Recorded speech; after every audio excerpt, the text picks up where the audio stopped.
Kala ko hininga eh. Gumanon eh. Hindi ka naman hininga. Kita ko green. Green.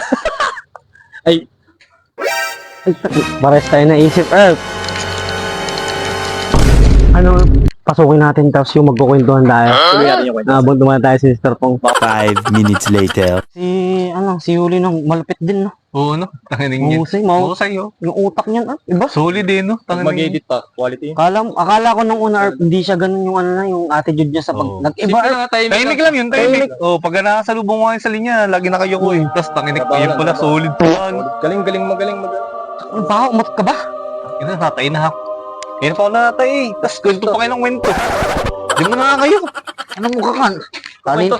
Nagkukwentuhan, tapos biglang uutot sa harapan. Baho, Kala ko hininga eh. gumanon eh. Hindi ka Green naman eh. hininga. Kita ko green. Ay, Pares tayo naisip.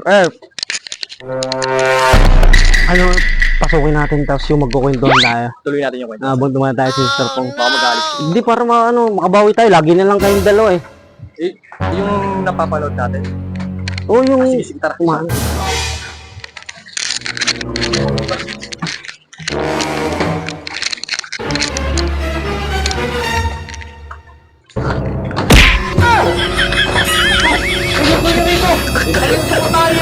Tsaka ano, si parang yung galing mo.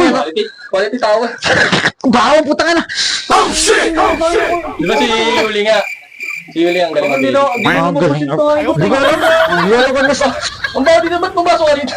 Ang baho. Oh, yun ay. Ang baho, di ko na makita. Ang naman ang mga ano nyo. Ang baho. Itong mga to.